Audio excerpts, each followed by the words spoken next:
versículos 6 a 12, diz assim a palavra do Senhor. Porque eu, o Senhor, não mudo. Por isso vocês, filhos de Jacó, não foram destruídos. Desde os dias dos seus pais, vocês se afastaram dos meus estatutos e não os guardaram. Voltem para mim, e eu voltarei para vocês, diz o Senhor dos Exércitos. Mas vocês perguntam, como havemos de voltar? Será que alguém pode roubar a Deus?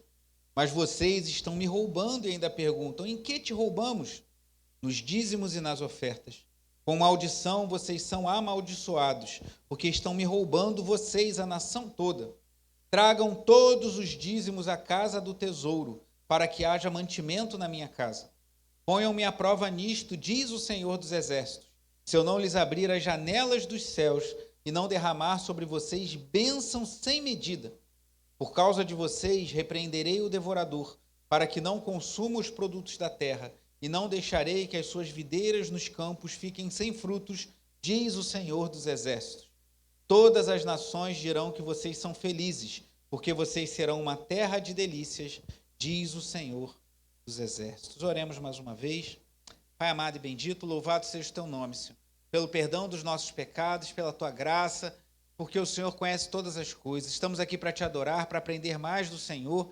Abençoa-nos, Senhor, enche-nos da tua graça, da tua presença, e que o teu nome seja glorificado em tudo que faremos aqui nessa manhã. Agrada-te de nós, Deus amado e bendito, em nome de Jesus. Amém. Os irmãos podem sentar. Último anúncio aos jovens. Próximo sábado teremos uma reunião de jovens, mas não vai ser aqui na igreja. Então, se você tem interesse em participar, procura algum dos nossos jovens e se informe e participe. Teremos também um encontro aí sim na igreja dia 29, último sábado do mês. Então, estamos ativando aí os encontros dos nossos jovens. Estimule os seus jovens a participarem. Próximo sábado, qualquer dúvida, procure a Vitória, ela está já por dentro de tudo, poderá te orientar. E estejam juntos, vocês jovens. Muito importante que os jovens tenham amizades na igreja que vão abençoar as suas vidas.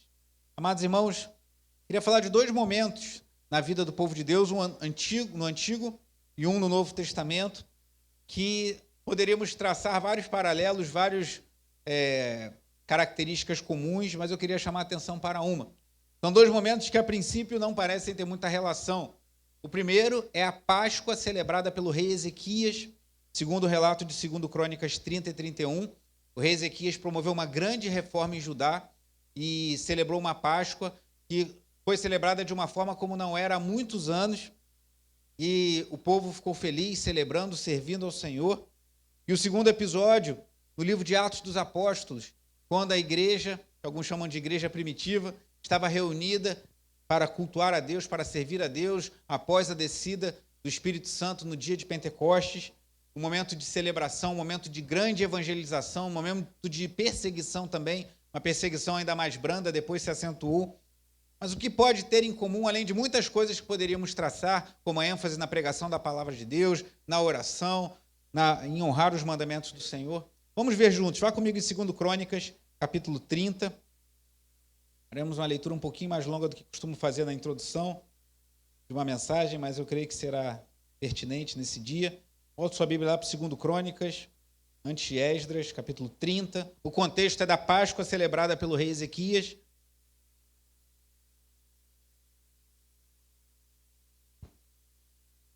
Segundo Crônicas 30, o finalzinho do capítulo, versículos 26 e 27, depois continuarei lendo capítulo 31 até o versículo 8. Segundo Crônicas 30, 26. Houve grande alegria em Jerusalém, porque desde os dias de Salomão, filho de Davi, ou seja, muitos séculos antes dos dias do rei Ezequias, desde os dias de Salomão, filho de Davi, rei de Israel, não havia acontecido coisa semelhante em Jerusalém. Então os sacerdotes e os levitas se levantaram para abençoar o povo. A voz deles foi ouvida e a oração que eles fizeram chegou até a santa habitação de Deus, até os céus. Acabando tudo isto, todos os israelitas que estavam ali saíram às cidades de Judá, quebraram as estátuas, cortaram os postes da deusa Azerá e derrubaram os lugares altos e os altares em todo o território de Judá, de Benjamim, de Efraim e de Manassés, até que tudo estivesse destruído. Depois, todos os filhos de Israel voltaram para as suas cidades, cada um para a sua propriedade. Ezequias estabeleceu os turnos dos sacerdotes e dos levitas, turno após turno, segundo o seu serviço, para os holocaustos e as ofertas pacíficas, para ministrarem e cantarem junto às portas dos arraiais do Senhor. A contribuição que o rei fazia dos seus bens era destinada para os holocaustos da manhã e os da tarde, e para os holocaustos dos sábados, das festas de lua nova e das festas fixas, como está escrito na lei do Senhor. Leia comigo o versículo 4 em voz alta. Além disso, ordenou ao povo que morava em Jerusalém que contribuísse com sua parte devida aos sacerdotes e aos levitas, para que estes pudessem dedicar-se à lei do Senhor. Deixe-me continuar. Logo que se divulgou esta ordem, os filhos de Israel trouxeram em abundância as primícias do cereal, do vinho, do azeite, do mel e de todo o produto do campo. Trouxeram também em abundância os dízimos de tudo. Os filhos de Israel e de Judá, que moravam nas cidades de Judá, também trouxeram dízimos das vacas e das ovelhas, e dízimos das coisas que foram consagradas ao Senhor, seu Deus, e fizeram montões e montões. No terceiro mês, começaram a fazer os primeiros montões, e no sétimo mês acabaram. Quando Ezequias e os príncipes chegaram e viram aqueles montões, bendisseram o Senhor e o seu povo de Israel. Momento de avivamento espiritual em meio a Judá, o momento em que a Páscoa fora celebrada conforme a lei de Moisés, o momento em que havia grande alegria, quebraram as estátuas dos falsos ídolos, o povo estava adorando a Deus, e o versículo 4, que eu pedi que você lesse comigo, ele disse que os sacerdotes e os levitas receberiam contribuições para poderem se dedicar à lei do Senhor. E aí o povo começou a contribuir tanto que começaram a fazer montões e montões, e quando Ezequias chegou, como lemos no versículo 8, eles bendisseram o Senhor por verem tantas ofertas que haviam chegado para que os sacerdotes pudessem fazer o seu serviço de dedicar-se à lei do Senhor. Agora vá comigo em Atos capítulo 4.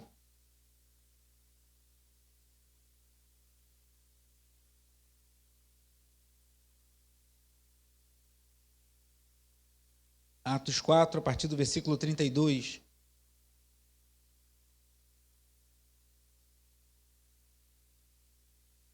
Inclusive é um belo louvor antigo, um belo cântico, baseado nesse versículo. Da multidão dos que crerão, era. Lembra? Cadê o André? Deve lembrar. André, lembra? Eu também não estou sabendo cantar, mas um lindo cântico que fala da multidão dos que creram, era um o coração e a alma. Atos 4:32. Da multidão dos que creram, era um o coração e a alma. Ninguém considerava exclusivamente sua nenhuma das coisas que possuía. Tudo, porém, lhes era comum. Com grande poder, os apóstolos davam testemunho da ressurreição do Senhor Jesus, e em todos eles havia abundante graça. Não havia nenhum necessitado entre eles, porque os que possuíam terras ou casas, vendendo-as, traziam os valores correspondentes e os depositavam aos pés dos apóstolos. Então se distribuía a cada um conforme a sua necessidade. Então José, a quem os apóstolos chamavam de Barnabé, que quer dizer filho da consolação, um levita natural de Chipre, vendeu um campo que possuía, trouxe o dinheiro e o depositou aos pés dos apóstolos.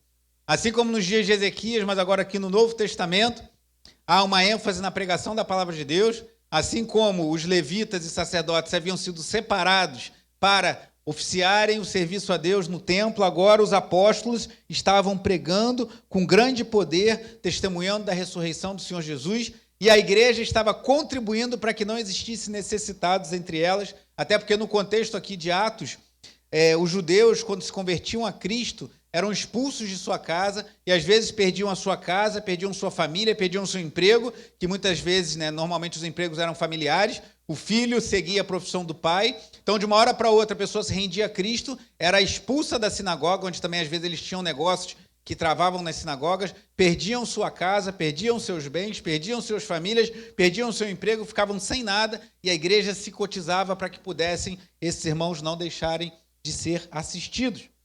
Então, o que eu queria chamar a atenção entre esses dois textos, que tem muita coisa em comum? Momento de grande avivamento, após o derramamento do Espírito Santo aqui em Atos 4, a celebração da Páscoa por Ezequias lá em 2 Crônicas 30, e o povo se mobilizou para ofertar, para trazer dízimos, para trazer contribuições. O reverendo Hernandes Dias Lopes, nesse livrinho que eu mencionei e recomendei a vocês, diz assim: há uma estreita conexão entre a vida espiritual e a mordomia dos bens. A única entidade que Jesus chamou de Senhor foi a riqueza, fazendo menção ao texto de Mateus 6, quando Jesus fala que não é possível servir a dois senhores, não é possível servir a Deus e a mamon, a Deus e as riquezas. Então não há contradição entre nós termos um espírito generoso e nós contribuirmos com o que é feito na igreja e um avivamento espiritual. Pelo contrário, vemos momentos como esses que eu mencionei e outros. A construção do tabernáculo de Moisés. Moisés chamou o povo para ofertar para a construção do tabernáculo e foram trazidas tantas ofertas que Moisés mandou que parassem. Ninguém traz mais nada, que já nós temos o suficiente para fazer a construção do tabernáculo. A construção do templo de Salomão mesmo, o original, que foi feito lá por Salomão. Ofertas foram trazidas já nos dias de Davi e havia em abundância para a construção do templo. Nos dias de Neemias também a reforma, a restauração promovida por Neemias. Então nós vemos que o fato do povo estar buscando a Deus, se fortalecendo no Senhor, não restringe o povo de envolver-se financeiramente com a obra de Deus, mas pelo contrário, muitas vezes faz com que o povo seja mais generoso, porque acredita no que é feito e investe para que a igreja avance. Nos dias de Malaquias, agora entrando no texto de hoje, isso era particularmente sensível, porque no momento em que os dízimos e as ofertas não chegavam ao templo, os levitas não tinham como se manter e eles deixavam o serviço sagrado e iam fazer outra coisa. Então, o culto a Deus estava intimamente ligado à fidelidade financeira do povo de Israel, porque se eles assim não fizessem, os levitas não tinham como se manter e se dedicar, como vimos lá em Crônicas, à lei do Senhor, e assim o culto a Deus era prejudicado. Volte comigo lá para Malaquias capítulo 3.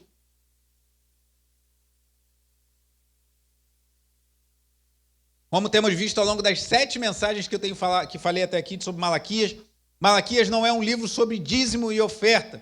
O tema central de Malaquias é o culto a Deus. O reverendo Augusto Nicodemos tem um livro excelente sobre uma exposição que ele fez de Malaquias, e o título do livro dele é O Culto Segundo Deus. Temos visto que o culto a Deus é central na vida do povo de Deus. O que estamos fazendo aqui essa manhã é central na nossa vida. É primordial que busquemos ao Senhor e estejamos juntos cultuando a Deus, o que faremos por toda a eternidade, no fim de todas as coisas. Se partirmos para o Senhor agora no céu, ou se Jesus voltar em novos céus e nova terra, cultuaremos o Senhor para todo sempre. E nós já fazemos um ensaio, por assim dizer, mas não só um ensaio, porque estamos cultuando a Deus de verdade a cada vez que nos reunimos como igreja. Então isso é muito importante, irmãos. O que fazemos cada vez que nos reunimos aqui para cultuar, para adorar ao nosso Deus. Então Malaquias está falando sobre o culto a Deus. Lembra que falamos que o povo estava oferecendo ofertas de qualquer maneira, animais dilacerados, e os sacerdotes estavam aceitando aquilo, e Malaquias denuncia isso e fala: ofereçam o que vocês estão oferecendo, animais dilacerados, uma oferta feita de qualquer maneira, para o governador para ver que ele aceita. Malaquias chega a dizer que era melhor que o templo fosse fechado, as suas portas fossem encerradas, do que ficar aberto e o culto a Deus ser feito de qualquer maneira. Eu falava que chocante isso, trazendo para os nossos dias, algumas igrejas talvez fosse melhor que não abrissem suas portas do que oferecer um culto profano ao Senhor, tamanha seriedade do que estamos vendo aqui. E Malaquias agora sim fala sobre o dízimo, sobre a oferta, porque isso também é um ato de culto, irmãos. A nossa vida financeira também deve ser consagrada e dedicada ao Senhor. Eu queria chamar a atenção, a gente vai ver aqui, que novamente, como vimos outras vezes, Malaquias apresenta uma espécie de audiência. Deus revela algo acerca do povo, o povo retruca e Deus refuta. São os 3 R's que eu tenho falado ao longo dessas mensagens. Deus revela, denuncia algo acerca da prática do povo, o povo retruca normalmente com uma pergunta e Deus refuta o questionamento deles. Vamos ver isso 2 vezes aqui no trecho que lemos. Deus começa revelando aqui, e eu queria chamar a atenção primeiro para um chamado que Deus faz ao seu povo nos versículos 6 e 7, Depois Deus apresenta uma denúncia nos versículos 8 e 9, e depois Deus faz uma promessa nos versículos 10 a 12. Um chamado, versículos 6 a 7, uma denúncia, versículos 8 e 9, e uma promessa, versículos 10 a 12. Primeiro, um chamado. Olha o que diz o versículo 6. Porque eu, o Senhor, não mudo. Por isso vocês, filhos de Jacó, não foram destruídos. Desde os dias de seus pais, vocês se afastaram dos meus estatutos e não os guardaram. Voltem para mim, e eu voltarei para vocês, diz o Senhor dos Exércitos. Só até aí. Irmãos, se você avaliar a história do povo de Deus, que povo de coração duro. E um povo não muito diferente do que nós somos hoje. Quantas vezes ao longo da nossa caminhada nós ouvimos Deus nos chamando pelo Espírito Santo, volte-se para mim, volte-se para mim. E Deus aqui novamente está falando. Povo de Deus, sempre um povo de dura cerviz. Vemos lá desde os primórdios o povo se desviando, vemos os problemas na família de Jacó, por exemplo. Vemos que Abraão, em certo momento, ouviu a sua esposa Sara e teve relações com a sua serva Agar e gerou um filho, Ismael, que foi um foco de problemas em sua vida. Vemos a família de Jacó problemática, vemos o povo de Israel saindo do Egito, já murmurando logo após atravessar o Mar Vermelho, murmurando contra Deus. Vemos a história do povo em Juízes, quantos problemas, quantas vezes o povo se desviava e adorava outros deuses. Aí vem a instituição do reinado de Saul, Davi, Salomão, quantos problemas, quantas vezes o povo se afastava. Já Salomão, no final do seu reinado, já estava com o coração inclinado a outros deuses. E aí vem a divisão do reino e o povo continua com o coração voltado para outros deuses. E Deus sempre chamando o povo de volta, voltem. E não é assim na nossa vida muitas vezes? Às vezes tem momentos que estamos vigorosos na fé, estamos buscando a Deus, estamos jejuando, estamos orando, estamos lendo a Bíblia, estamos alegres em estar na igreja, em servir ao Senhor com os nossos dons e talentos, mas daqui a pouco a gente começa a questionar, mas será que eu preciso tanto disso? Qual o problema de eu assistir um pouquinho mais de televisão e ler um pouco menos a Bíblia? Não preciso orar tanto tempo, eu estou bem, está tudo caminhando bem, por que eu vou orar se as coisas estão bem? E a gente precisa orar quando as coisas estão bem. E a gente começa a fraquejar e Deus nos chama, voltem-se para mim novamente. Ou quando a gente é tentado pelo pecado, lembra-se da parábola do semeador? Jesus falou ali de dois tipos que sufocam as sementes, as riquezas e as tribulações. Muitas vezes a gente chega na igreja, as pessoas chegam com alegria, se batizam, estão cheios de alegria de servir a Deus, e aí vem as riquezas, começam a roubar a semente do seu coração, sufocá-la, ou vem as tribulações. Mas eu achei que eu ia entrar para a igreja, que ia ser tudo fácil, que a minha vida ia ser tranquila, que eu não ia ter mais problemas, e as coisas às vezes ficam mais difíceis, e nessa hora muitos se afastam do Senhor, e Deus está chamando, voltem-se para mim, voltem-se para mim. A palavra, o verbo aqui no hebraico é o mesmo que usamos para arrependimento, voltar-se para Deus. Então Deus está falando, desde os tempos antigos, o povo se desvia, mas louvado seja Deus que Deus não muda, como vimos aqui, e nós, povo da aliança do Senhor, somos chamados por Deus constantemente a nos voltarmos para Ele. E Ele fala, eu não mudo, voltem para mim e voltarei para vocês. Esse é o tema central, irmãos, desse texto aqui de Malaquias. Não tanto é o dízimo e a oferta, mas é o chamado de Deus para voltarmos nossos corações para Ele. Mas Deus revela, o povo retruca. Final do versículo 7, vocês perguntam, como havemos de voltar? O povo pergunta, como a gente vai voltar? E aí a gente vê aqui como Malaquias revela o coração ímpio daquele povo, e que muitas vezes é igualzinho ao nosso. Porque Deus nos chama ao arrependimento. Tem um cântico que cantamos recentemente, antigo também, quero voltar ao princípio de tudo. Esse você lembra, né? Você já ministrou aqui algumas vezes? Encontrar-me contigo, Senhor, eu me arrependo, Senhor, quero voltar ao primeiro amor. E às vezes a gente canta isso, e quantas vezes a gente está igual esse povo, frio na fé, esmorecendo na fé, desleixado com as coisas de Deus, e Deus nos chama a voltar, e a gente no que temos que voltar? O povo de Israel aqui estava longe, o povo de Judá tinha voltado do exílio, estava fazendo as coisas de Deus de qualquer maneira, estava desanimado, sem ânimo, e ainda pergunta, como havemos de voltar? E aí o versículo 8, já partindo para a segunda parte, primeiro o chamado de Deus, voltem-se para mim. E o versículo 8 e 9 é a denúncia que Deus faz. Versículo 8, será que alguém pode roubar a Deus? Mas vocês estão me roubando e ainda perguntam, em que te roubamos? De novo o padrão, parece uma audiência. Deus fala, vocês estão me roubando. E o povo pergunta, em que te roubamos? E a palavra aqui no original tem sentido de você tomar a força. É igual alguém que está andando na rua com o seu celular meio distraído e passa alguém de bicicleta e puxa. Lá no centro da cidade, eu lembro que quando eu trabalhava lá já acontecia esse episódio, a pessoa está dentro do ônibus, com a janela aberta, olhando no celular e, uns trombadinhas habilidosos, né? O cara tem que ter uma certa habilidade para fazer isso. Pulava e roubava o celular, metendo a mão dentro da janela do ônibus e pegando o celular da pessoa e saia correndo. É nesse sentido. Roubar aqui no original hebraico é de tomar força. Você pegar uma coisa que não é sua e tomar para você. Então Deus revela, vocês estão me roubando. E o povo pergunta, em que te roubamos? E Deus, eles retrucam e Deus refuta. Nos dízimos e nas ofertas. Havia uma prescrição clara na lei de Moisés para que os dízimos fossem trazidos à casa do Senhor. E como eu disse, não tendo dízimo e oferta, não tinha como os sacerdotes se dedicarem exclusivamente ao serviço sagrado. Eles tinham que comer, eles tinham que se alimentar, eles tinham que se virar para fazer outra coisa. E aí eles deixavam o serviço a Deus e o culto a Deus declinava, e isso trazia problemas para toda a nação. E no versículo 9, Deus revela, com maldição vocês são amaldiçoados, porque estão me roubando vocês, a nação toda. O reverendo Augusto Nicodemos deixa claro aqui, que aqui maldição não é uma maldição qualquer. Parece que assim, com maldição vocês estão sendo amaldiçoados. Mas é com a maldição vocês estão sendo amaldiçoados. Que maldição é essa? Qual é a maldição que Deus deixa claro que não é maldição aleatória, é uma maldição específica que estava recaindo sobre o povo de Israel ao roubarem a Deus nos dízimos e ofertas. É a maldição declarada por Deus em Deuteronômio capítulo 28. Em Deuteronômio, no final lá de Deuteronômio, há as bênçãos decorrentes da obediência e as maldições decorrentes da desobediência. Isso aqui, novamente, é o tema central de Malaquias.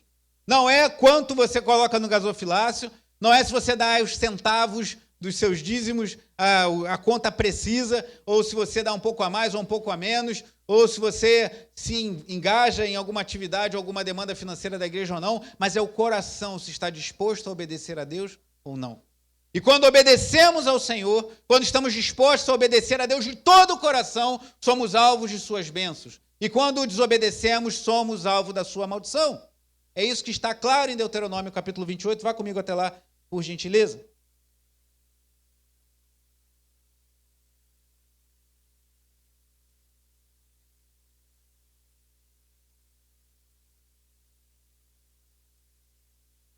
Deus fala das bênçãos decorrentes da obediência, dos versículos 1 a 14. E depois das maldições decorrentes da desobediência, dos versículos 15 a 68. Será que Deus não quer chamar a atenção do risco da desobediência? Observe, 14 versículos falando das bênçãos decorrentes da obediência. E faz a conta aí, 68 menos 15, aproximadamente. 54 versículos mais ou menos, que conta o 15 e conta o 68, falando das maldições decorrentes da desobediência. Será que Deus não queria chamar a atenção para o povo dos problemas que eles se envolveriam ao viverem em desobediência ao Senhor? Deuteronômio 28, 15. Depois vou pular para o 38. Porém, se não derem ouvidos à voz do Senhor, seu Deus, deixando de cumprir todos os seus mandamentos e os seus estatutos que hoje lhes ordeno, então virão sobre vocês e os alcançarão todas estas maldições. Aí pule para o 38. Vocês lançarão muita semente ao campo, mas colherão pouco, porque os gafanhotos irão consumir tudo. Vocês plantarão e cultivarão muitas vinhas, mas não beberão o vinho, nem colherão as uvas, porque os vermes acabarão com tudo. Em todo o seu território vocês plantarão oliveiras, mas não terão azeite para se ungir, porque as azeitonas cairão. Vocês gerarão filhos e filhas, mas ficarão sem eles, porque serão levados ao cativeiro. Todas as árvores e os frutos da terra de vocês serão consumidos pelos gafanhotos. Preste atenção aqui nesse trechinho da maldição de Deuteronômio 28. Deus fala dos gafanhotos, e haviam gafanhotos naquela época grandes, e existem até hoje. No ano de 2020, houve uma praga de gafanhotos na Argentina e no Paraguai, próximo a nós aqui, próximo ao sul do Brasil, alguns devem lembrar, e devastaram colheitas. E havia um gafanhoto chamado de devorador, que ele vinha em grandes nuvens e voa a altitudes muito consideráveis, e eles vinham, e eles eram capazes, esse devorador, diz o reverendo Hernando Dias Lopes, eles eram muito temidos, porque eles eram capazes de arrasar a colheita de uma vila inteira em questão de minutos. Então tinha uma vila que tinha uma colheita. Naquela época não tinha um supermercado que você ia lá e comprava o seu alimento. As pessoas plantavam e colhiam, como ainda é em muitos lugares, inclusive do interior do Brasil.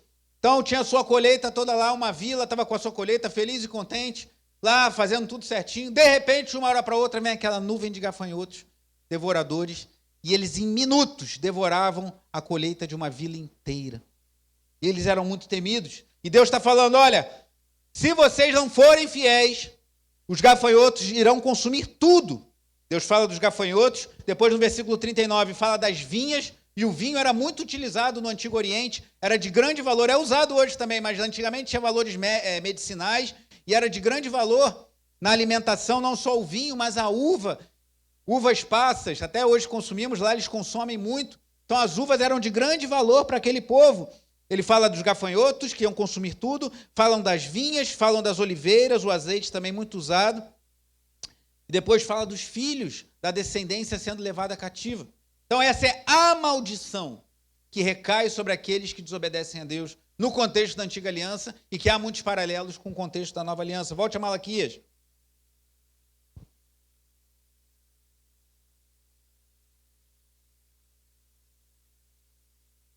Então vimos que Deus falou que não muda, ele chama o povo a voltar, e no versículo 9 ele fala, com maldição vocês são amaldiçoados, porque estão me roubando, vocês, a nação toda. Então Deus revela que o povo estava debaixo de maldição por estarem em desobediência a Deus. E aí Deus faz uma promessa a partir do versículo 10. Tragam todos os dízimos à casa do tesouro, para que haja mantimento na minha casa. E a partir de agora Deus faz algo inusitado, que vemos poucas vezes nas Escrituras. Ele se põe à prova, ele fala, prove-me nisso. Ponham-me à prova nisto, diz o Senhor dos Exércitos, se eu não lhes abrir as janelas do céu e não derramar sobre vocês bênçãos sem medida. Sabe onde a Bíblia fala em janelas dos céus? Gênesis capítulo 7, versículo 11. Gênesis 7, 11 fala de quando o dilúvio se deu nos dias de Noé. Aquilo foi abrir as janelas dos céus, águas caindo de forma torrencial, de tal maneira que encheu toda a terra e consumiu todos os homens ímpios que não ouviram o chamado de Deus, mesmo talvez silencioso, de Noé, ao construir a sua arca. Deus abre e derrama. E aqui a gente vê algo interessante, irmãos, porque a prosperidade segundo Deus não é como a gente pensa muitas vezes, segundo a nossa mente humana. Porque Deus, às vezes, nos prospera de formas que nós não imaginamos. A gente pensa em prosperidade o quê? A pessoa ter muito dinheiro e poder realizar tudo o que ela quer. Poder comprar o que ela quer, poder ter os bens que ela quer. Mas prosperidade na Bíblia vai muito além disso, irmão. Vemos pessoas que têm poucos recursos e há muitos crentes fiéis, inclusive fiéis nos dízimos e nas ofertas, que têm pouca condição financeira, mas vivem uma vida muito próspera. Porque tem paz, tem alegria, nada lhes falta. E vemos pessoas com muito dinheiro que vivem uma vida muito infeliz. Eu trabalhei em grandes empresas, os irmãos sabem disso, e já lidei com homens com muitos recursos, com engenheiros conceituados no meio da engenharia nacional, com pessoas com cargos de gerência e direção em grandes empresas, e vi isso muitas vezes. Pessoas com muito dinheiro, pessoas morando em bairros nobres da zona sul do Rio de Janeiro, pessoas tendo uma condição financeira invejada por muitos, pessoas tendo uma carreira gloriosa, mas não tendo paz, não tendo a verdadeira prosperidade que vem do Senhor. Não quero dizer que o crente não possa adquirir riquezas, não possa ter uma condição financeira abastada, isso também pode acontecer, pessoas serem abastadas financeiramente. Não é pecado você ter dinheiro, desde que isso seja feito de forma lícita, por meio do seu trabalho. Às vezes uma herança, pessoas recebem, não é pecado você receber herança.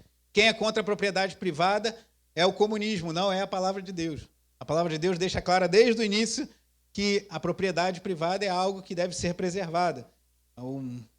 A maldita ideologia comunista que já matou milhões de pessoas ao redor da terra e que é exaltada por muitos é que é contra a propriedade privada. Desde que o parceiro lá de Engels, de Marx, Friedrich Engels, com quem Marx escreveu o Manifesto Comunista, escreveu um livro vou usar essa palavra um pouco forte, maldito, escrito, a origem da família, da propriedade privada e do Estado, em que ele questiona a família, questiona a propriedade privada e questiona o Estado, e até hoje isso é fundamento para muitos comunistas quererem tirar aquilo que, por direito, é de posse das pessoas.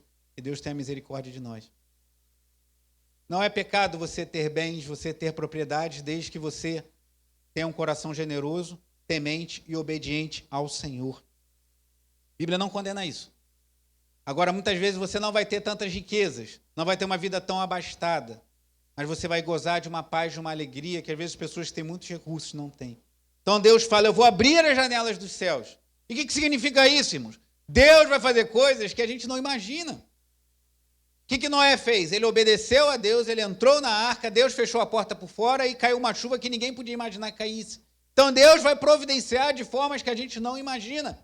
E o versículo 11 continua a promessa do Senhor. Por causa de vocês, repreenderei o devorador. Lembra daquele gafanhoto que está lá, o que eu falei? E ele fala do gafanhoto lá em Deuteronômio 28. Para que não consuma os produtos da terra, e não deixarei que as suas videiras, falando das videiras, das uvas novamente, nos campos fiquem sem frutos, diz o Senhor dos Exércitos. Então, qual é a chave aqui? É a gente dar muito dinheiro para ser muito abençoado por Deus? Se o nosso coração não estiver sendo sincero, de nada adianta. Lembre-se da oferta da viúva pobre. Aos olhos humanos, ela deu muito pouco. Mas Jesus exaltou a sua generosidade. Ali vemos Jesus exaltando uma mulher pobre ofertando. O que aos olhos de muitos modernos dos nossos dias, de muitos que têm uma visão errônea acerca de Cristo, falariam, mas como? Jesus deixou uma mulher dar tudo o que tinha para o serviço sagrado, e Jesus exaltou a atitude daquela mulher. E o valor que ela deu era muito inexpressivo, mas o seu coração estava colocado em glorificar e honrar a Deus. Então ele fala, vou repreender o devorador, vocês vão poder colher o fruto do campo. Não vai vir algo que vai devastar de uma hora para outra. As videiras de vocês não serão consumidas por vermes. Vocês vão ter o fruto da videira. E a nossa vida vai ser um testemunho da glória de Deus. Olha o que diz o versículo 12. Todas as nações dirão que vocês são felizes, porque vocês serão uma terra de delícias, diz o Senhor dos Exércitos. Então Deus fala, eu vou reverter a maldição de Deuteronômio 28. Os gafanhotos não vão consumir a colheita, as videiras não serão destruídas, e vocês vão cumprir o propósito para o qual Israel foi estabelecido por Deus. E não foi de ser próspero e achar que era melhor do que todo mundo, mas era ser luz para as nações. Isaías 42:9 fala isso. Seriam luz para os gentios, porque o projeto de Deus com Israel era preparar o Messias que traria salvação para todas as nações. Então já era para aquela época as nações verem Israel sendo uma terra deleitosa, uma terra feliz e glorificarem o único Deus vivo e verdadeiro. Mas Israel muitas vezes não entendeu isso. E nós hoje? Como devemos entender essas coisas? Eu vou passar para os irmãos, eu não vou voltar nesse assunto na Escola Bíblica Dominical, porque há pouco tempo, eu ministrei, acho que no final do ano passado, salvo engano, uma série de aulas baseadas nos 2 primeiros capítulos desse livro, sobre dízimos e ofertas. Eu vou disponibilizar o material para os irmãos novamente, porque eu achei um material muito interessante que esse livro apresenta. Eu recomendo que você leia o PDF que eu vou passar no grupo de WhatsApp essa semana. E se tiver interesse em se aprofundar, compre o livro, porque ele fala mais do que está ali. O reverendo Arivaldo Dias Casimiro fala do princípio da mordomia. E nós entendemos que somos chamados a sermos mordomos de Deus. Nada nos pertence. O Salmo 24:1 diz, do Senhor é a terra e a sua plenitude, os homens e os que nela vivem. E Paulo repete isso em 1 Coríntios 10, o Senhor é o dono de tudo. Mas ele nos concede coisas para, assim como um mordomo administra os bens do seu senhor sem ser dono de nada, nós administrarmos os bens que Deus concede a nós. E isso inclui nós sermos generosos com a vida do próximo, que passa por necessidade junto a nós, e com a missão da igreja. Então depois eu vou passar esse material, quem quiser se aprofundar, eu recomendo que faça isso. Mas o que aqui revela, como disse o bispo Roberto Macalister, dinheiro é um assunto altamente espiritual. Se você tem dificuldades em ser generoso com a missão da igreja, em ser generoso com a vida do necessitado, avalie seu coração. Porque nós não podemos, como alguém diz, converter o coração e não converter o bolso. Será que o dinheiro não está se tornando um ídolo, um mamon em nossas vidas? Algumas aplicações já terminando. tiradas do livro do reverendo Augusto Nicodemos. 2 apenas. O que isso tem a ver com o culto? O culto é uma expressão de obediência do povo de Deus. Deus nos chama a nos reunirmos para adorá-lo em culto a Ele e em obediência a Ele. Não adianta encher o gasofilácio, Malaquias fala sobre isso também, de ofertas, encher o Pix da igreja, trazer, ajudar, né, BF, tudo isso é válido, é muito bom e ajuda a missão da igreja, mas se o coração, irmãos, não estiver nisso, pode ser que você até impressione a homens, mas o Senhor vê o nosso coração.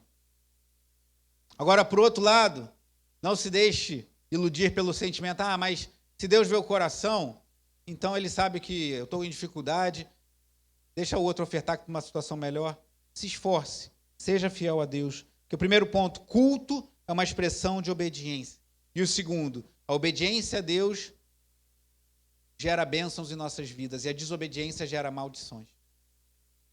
A obediência a Deus, e é isso que Malaquias trata, que vai muito além da questão financeira. Um coração que de fato ama honrar ao Senhor e cultuar a Deus também com as nossas finanças. Mas o dízimo é aplicado no dia de hoje. Como a gente opera isso hoje? Está nesse material que eu sugeri a vocês. Se tiver dúvidas, leia ou então me procure, a gente pode conversar sobre isso. Mas só para resumir, eu creio que sim. Não há nenhum mandamento no Novo Testamento que anule o dízimo. E assim, em todo o Novo Testamento você vê claramente que a igreja contribuía para a missão da igreja. Vimos um exemplo aqui em Atos capítulo 4, a igreja se reunindo. Vemos que havia uma ordem já nos primeiros dias da igreja, porque Barnabé, ele não chegou e falou, eu estou aqui com o dinheiro do campo, vou dar um pouco aqui para os apóstolos, vou deixar um pouco ali, vou achar que tem alguém necessitado. Ele não administrou a sua oferta, mas ele depositou aos pés dos apóstolos, que eram a liderança da igreja naquele momento. E quando você vai ver outros textos, como 1 Coríntios 16, o apóstolo Paulo fala que no primeiro dia da semana as ofertas seriam colhidas. Então, o primeiro dia da semana é o domingo, é o dia do Senhor, o dia que a igreja se cultua.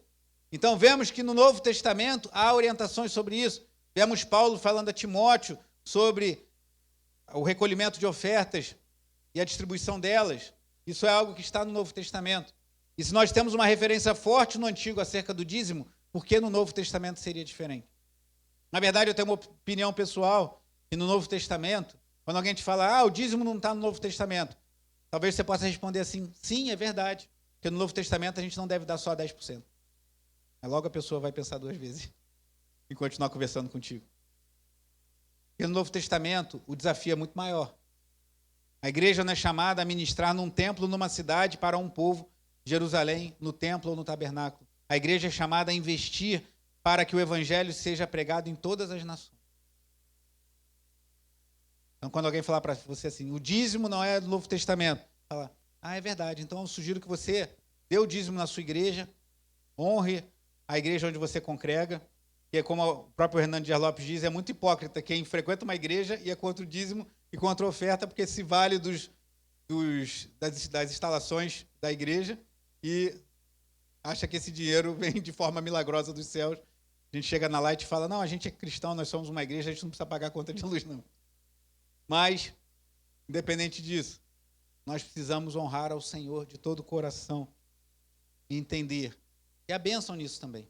E quando alguém falar para você, você pode falar, então dê o dízimo na igreja que você congrega, honre, e dê mais 10% para missões, dê mais 10% para ajudar a igreja perseguida, dê mais 10%, a pessoa rapidinho fala, não, tudo bem, deixa eu ficar com os 10%, a gente não fala mais sobre isso.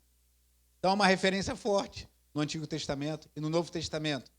Nós devemos pensar se não devemos ser generosos além. Ontem eu passei para os irmãos as fotos de um casal missionário que está em Juazeiro do Norte, no Ceará, um trabalho muito difícil, que é uma idolatria muito grande, né, naquela região. O catolicismo é muito forte e há muita resistência à igreja evangélica. E eles estão lá.